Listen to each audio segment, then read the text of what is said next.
Hello everyone, today we're taking a look at the HawkEye FireFly Lite camera, or the X Lite camera. Depends on how you look at things. So this is kind of a naked camera, a little bit like naked GoPros, like my Hero 6. They're very similar in many ways.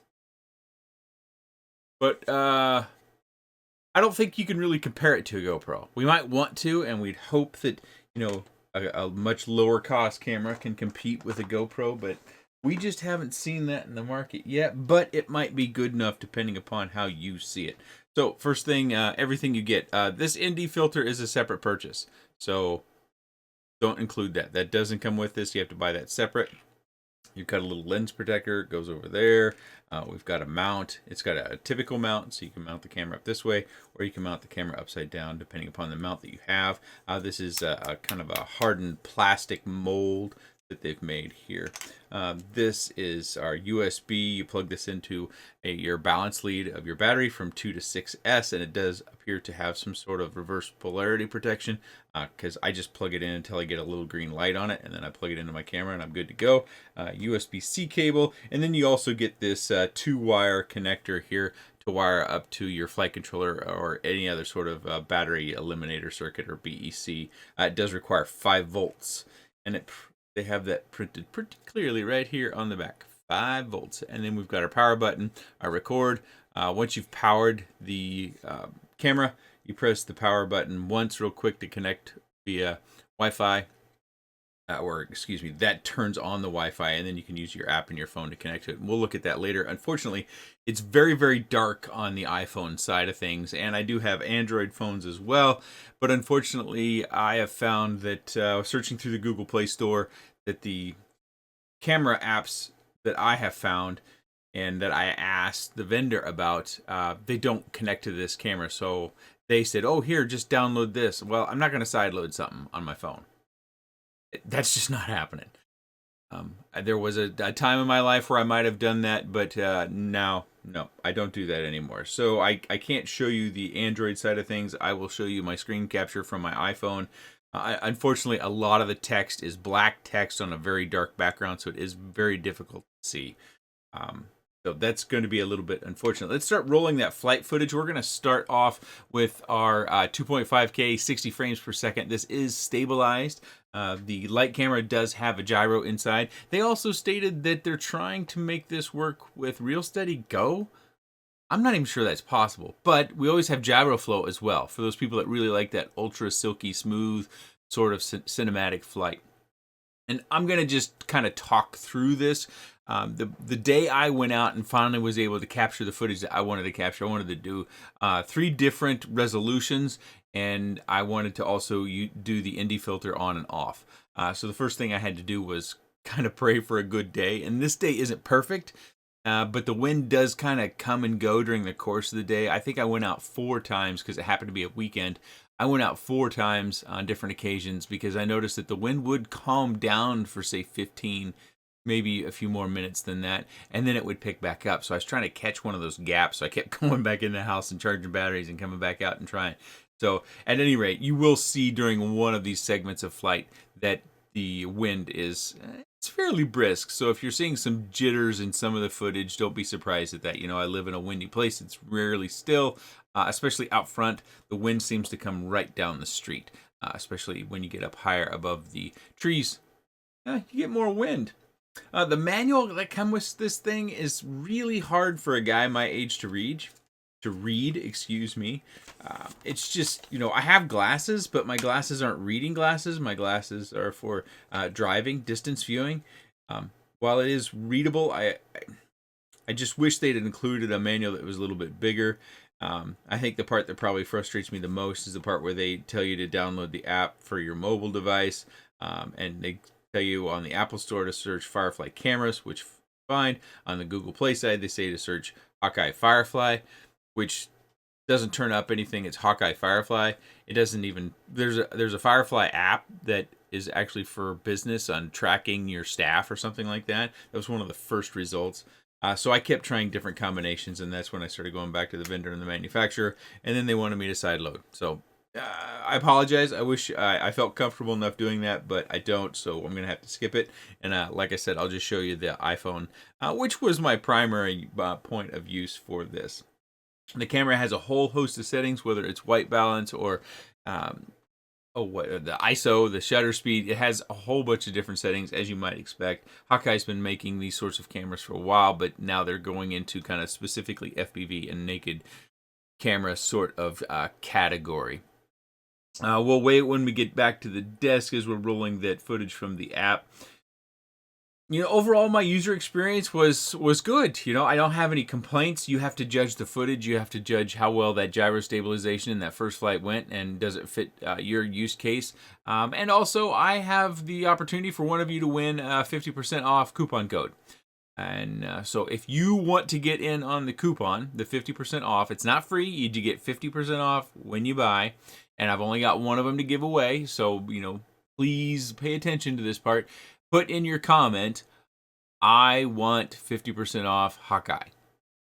Okay? I want 50% off the number 50%. The percent sign is the percent sign, HawkEye. Then I can go through and I can have the random YouTube comment picker pick somebody that's got that comment. Otherwise, we can still have a conversation down in the comment section about what you thought of the camera settings, the camera image and the stabilization, what you think of the form factor, whatever your thoughts are on this. I'm not much of a camera snob. I still fly a lot of analog, and I enjoy it quite a bit. It doesn't bother my eyes one bit, but I know that these sorts of things are very specific to other people who like to spend their time capturing very beautiful environmental or other sorts of shots. Whereas, we do have some of our friends out there who are being paid to film, whether it be commercials or whatnot, that they're going to be using different cameras. Matter of fact, it seems like these days they're using those heavy lift quads, $10,000 cameras. So different category. Again, I don't compare this to a GoPro because again, this comes in at $129 or less dollars, and you can use my code Nick Burns, and you can get another 5% off if you don't win the 50% off. And I'll do the 50% off drawing fairly quickly. We'll let this video ride for at least 24 hours, and then I will pick somebody relatively quickly, and I'll get in contact with you via the comment section. And once I get your email address, then I will have MakerFire send you the coupon code for 50% off. Again, that's one person can win one coupon code for 50% off this camera, and you need to include in your comment, I want HawkEye, or I want 50% off HawkEye. 50% off HawkEye. I'll figure it out. I'll print it on the screen here. Oh, also we need to listen to it a little bit here. So let's the microphone I think is fairly important because I think it did a fairly good job. Maybe I'm wrong on that. You tell me.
Okay, so on my scale, the camera does weigh just a touch over 34 grams. If you include the ND filter, looks like we got 36 3/4 grams. Now I use this to power it, so we'll go ahead and and this is excessive. If I were to have this permanent, I would shorten this thing up, snip it about there and solder those back together. But this is how I flew it, so we're gonna weigh it how I flew it. So wanted to fly at 42.86. And then last but not least, the mount here, which I suspect is going to be somewhat weighty. 49.34 total flying weight. Also, I mentioned about how I think this has some reverse polarity protection. Let me show you that.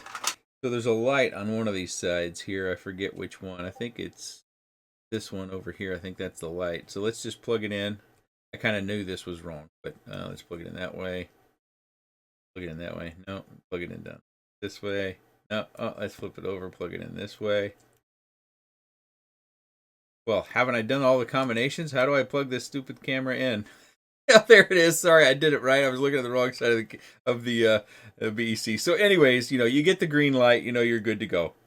And I used this little 3S battery a whole bunch of times here on the bench and been powering it. Of course, it takes 2 to 6S. So I think this is a good thing. It was something I was worried about because we have seen companies miss reverse polarity protection in the past. In this case, they have not, which is a good thing. Of course, with the little lead that it comes with, you have to just be certain to wire that properly and take care to make sure that voltage is actually coming through red and ground is coming through black. But most people who have been in this hobby any sort of time shouldn't have any sort of issue with that whatsoever. It does come with does not come with an SD card. It does have the USB-C connection here on the back. There is no protection for your SD card. So if you were to have a crash, the potential for this coming out is there. I would just take a piece of tape and put it over the top of this.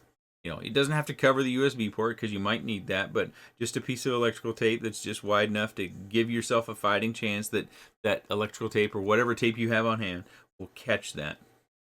Then on the back again, we've got our 5-volt is the lower pin, and then our ground is the upper pin, which you should just plug in that way. That's something I haven't checked, so it's live here. Checking it live. Yeah, so wires, or we don't have reverse connector or anything like that. Power and record. You don't have to use the app in order to set the record button. You can press the button. I think it's the record button, a different series to get different resolutions, and it has like 3 pre-programmed. So by default, if you just power it on and hit the record button without making any changes, it records in 4K. If you power it on, you hit this button twice, you'll get beeps too. So you get confirmation, feedback, which is a good thing. You get beeps, and the second one is 2.7K, 60 frames per second. And then the last one is 2.5K, 60 frames per second. And that is the 2.5K is the gyro stabilized. That's the first flight that I showed you when we originally started this video. It does get warm. I had it here on my table without my micro fan on it, just kind of tinkering with the camera settings via the phone and making sure things worked for well over 20 minutes. And while it got warm, it certainly didn't damage it. The Wi-Fi and the app connectivity, as far as on the iPhone side of things, I find it about like I do with my naked GoPro. It works. I think it works better as far as the Wi-Fi connectivity, but the app itself can sometimes not want to reconnect. So if I fly it around and then I want to look at what my settings are on the camera again without unplugging and replugging in the camera or turning the camera on and off, that I find the app doesn't want to necessarily reconnect, so I kind of have to go through some gyrations. Not a huge deal. Doesn't take a lot of time to correct that, but it was one of those things I was noticing fairly consistently, was that I would have to kill the app off, and even maybe the second time around, the app wouldn't necessarily connect over the Wi-Fi, even though I had the Wi-Fi connected. But the Wi-Fi always came right on. I didn't have any struggles with that. If you want to see the camera with the lens protector, you can see it's got some notches here, so we have to line up those notches with the camera. So if you were to hit a branch or something this way, you do have some lens protection there, which is a good thing.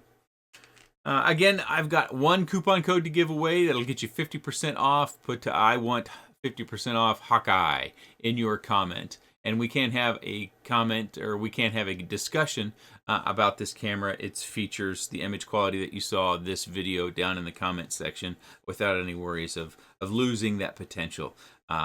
So if you put multiple comments, that's not going to go against you, because I'm only looking for the one comment that says, for each individual, that says, I want 50% off HawkEye.